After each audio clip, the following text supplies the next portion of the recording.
Hi, I'm Libby from BleedZone, and in this video, I'll be showing you how to bleed your older generation Shimano mountain bike brakes with a brake lever that has a reservoir tank instead of a bleed port.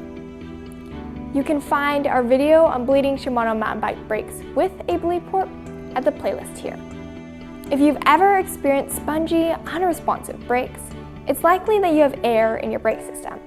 I'll be showing you the simple bleed process which you can do yourself. That'll save you time and money from a trip to the shop.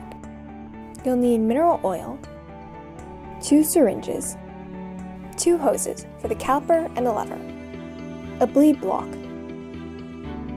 and 2 hook and loop fasteners which you'll need to peel apart. You'll also need Allen keys and a 7mm wrench.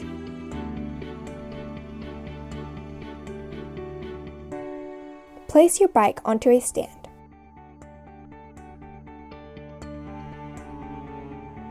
And it's a good idea to remove the wheel so you can easily access the brake caliper.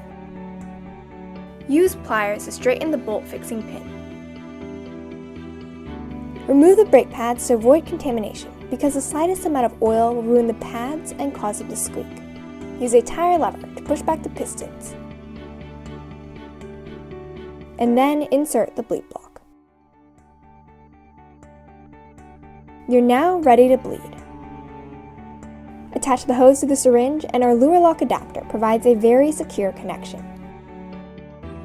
From our experience, to bleed the entire front brake line, you'll only need 10 milliliters of mineral oil, and to bleed the entire rear brake line, you'll only need 15 milliliters. Push out as much air as possible.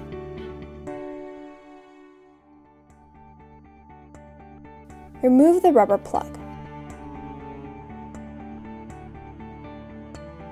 Then attach the hose to the bleed nipple.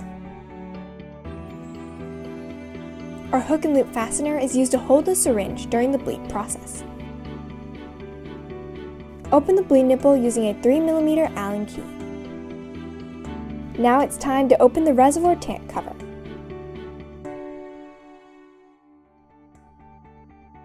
And be careful not to lose the screws. Remove the rubber diaphragm. Then drain the dirty oil from the reservoir tank.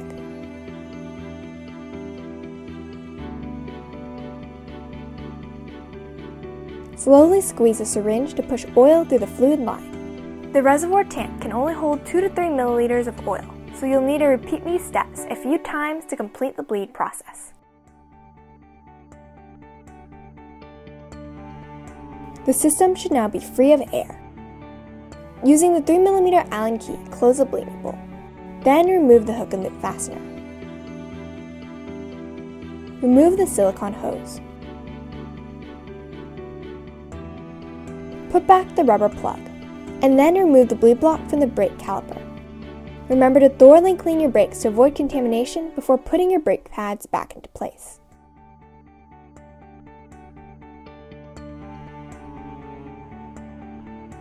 Don't forget to bend back the bolt fixing pin.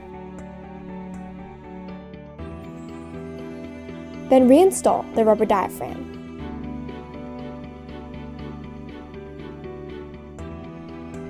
And then screw in the reservoir tank cover.